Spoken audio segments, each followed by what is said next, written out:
welcome to a Snap Hack with Solid Partners. I'm here with Andrew Glinstos from Omega Digital. He's one of Australia's premier SEO consultants, so search engine optimization. And it's funny because that word gets thrown out there a lot with a lot of my clients as an accountant. They say, marketing strategies, are you using SEO? But what I'm finding is that a lot of people don't really understand what SEO is. And a classic point is when I asked what my insurance broker, I said, look, what are you doing with your website? Are you getting leads? Do you have SEO? And he said, what is SEO? And I go, well, have you met Andrew from Omega Digital? He does SEO. And he's like, what is he, a CEO or a CFO or what did he say?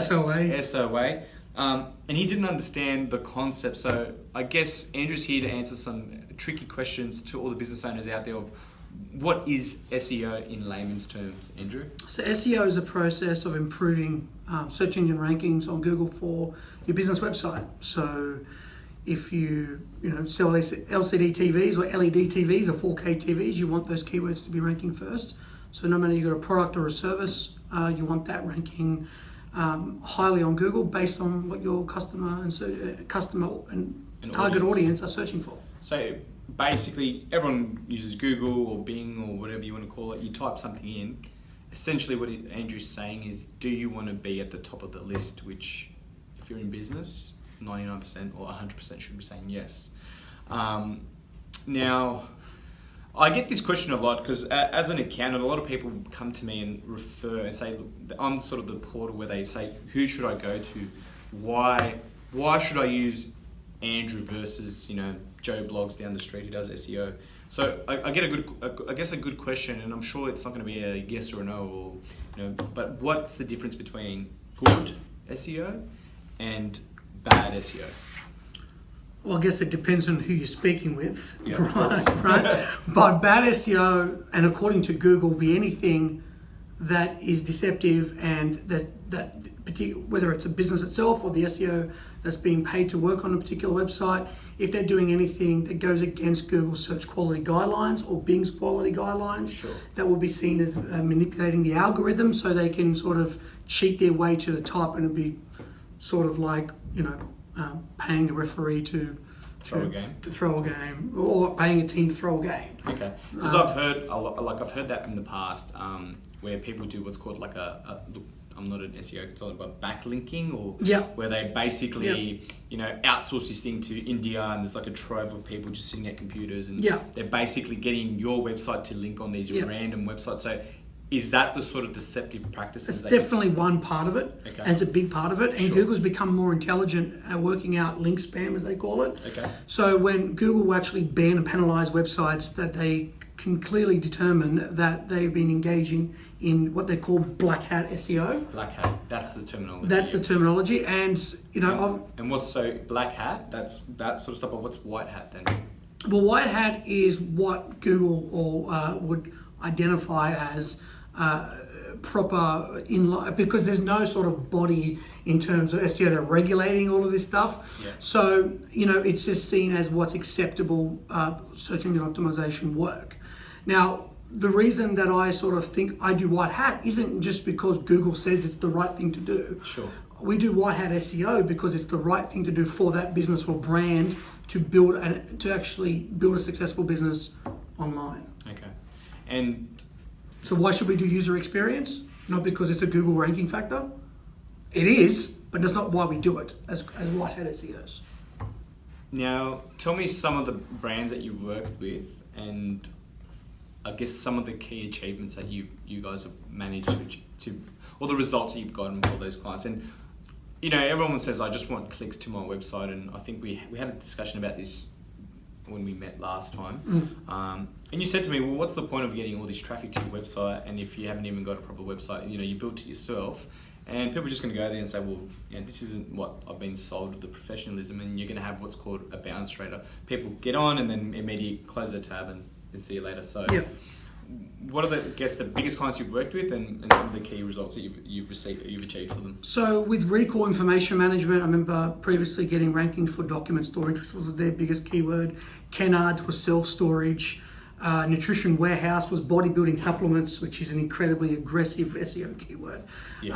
And up for a jeweler, engagement rings. But number one rankings, as I mentioned, is only the first step. Yes, the first page rankings are half decent as well, but more or less, just the most difficult component isn't just getting people to click on the website, but what do they do once they're already on that website? How do they fall in love with your brand? How do they get an insight into what I'll be working with before they've even chosen to work with you? What people are becoming more aware of businesses that aren't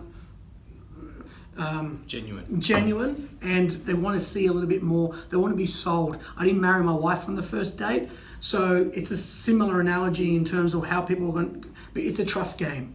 So first step is to get people to a website, and then the next component is how do we engage them, and how do we help them work out whether we're the right business for them to contact, or if we are the right business to contact. It's I remember when we met, we had a quick discussion, and you showed me this tool that was like an explosion of mind map that had Answer the public. Hundreds of.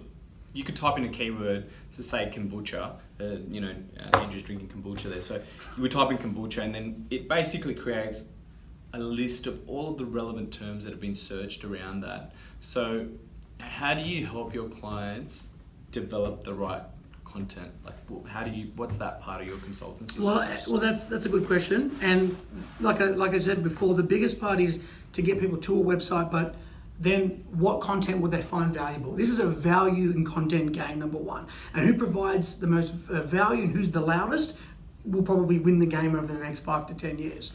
So there was one particular platform that I shared with Fernando, and that was answerthepublic.com, and that was like a mind map of the who, what, where, and how type of questions that people are typing in. If you pay for the pro subscription, you get the Australian data. And basically what your target market is searching for, what are they asking, what help can you provide them? And one client that we're working on now that can't be named, unfortunately, we smashed the traffic to the website purely on nothing else but answering. Sorry, I thought your camera off. Right now. Answering questions based on the market. So we went from like an extra 3,600, I believe, people to a website in about 6 months worth of just content creation based on what people are asking for in what they call the long tail keywords. So we have keywords like bodybuilding supplements, which is great, but then there's a long tail keyword like, what are the top 5 best bodybuilding supplements in 2019? That's what people are searching for. That is usually a lot easier to rank for, and you can generate and build brand equity, trust, and credibility with ranking these long tail keywords, especially for new businesses, but it's especially advantageous for everybody to do. So it's a content game. Content, value, I'm seeing a summary of black hat, white hat, the differences there. And I guess if I was a business owner, I think that, I guess they need to invest in SEO, because at the end of the day, a lot of consumption, or I guess the initial fact finding is trawling through clients' potential suppliers' websites and saying, do I really want to buy from these suppliers? But I guess, what's your opinion what's the link between SEO and social media? Like, are the two combined? Are they complement each other? Are they different strategies? What's your opinion on that? Both SEO and social media have to be seen in the light that they're marketing, not sales. And I think the differentiation is important, because how we build content has to be structured in a way that we are telling stories, and that's what marketing is. Of course. We're trying to build the brand and share the importance of that, what you provide, more than just, we just make doors, It's the experiences that we sell. So with SEO, we do that through blog content, video content, social media. You can do that through podcasts. You do that documenting your day. You want people to get an insight into what you do and build different content for each channel. And each channel and each platform have a different context. So the content that I would be building on LinkedIn or my blog is very different than, let's say, Facebook, Instagram, Snapchat, or TikTok. Okay. So different audiences with different mindsets, and building that content around each mindset and depending on the context of that platform. Okay. So be conscious. There are multiple social media platforms out there, is what you're saying. Yep. Each one is a different audience. You're right. You Yeah. go into LinkedIn, Different it's mindset. business, mindset. Instagram is photos, beautiful pictures. Well, anyway, that's my perspective of it anyway. And I guess it's being mindful of the audience and generating the right content for that platform, but also then using that on your website to create the value to then increase the search engine, your rankings. Yeah, well, Google will look at, so from an SEO perspective, Google will look at and take data from social media based on brand mentions, based on how many people are talking about your brand. Okay. They will get that data.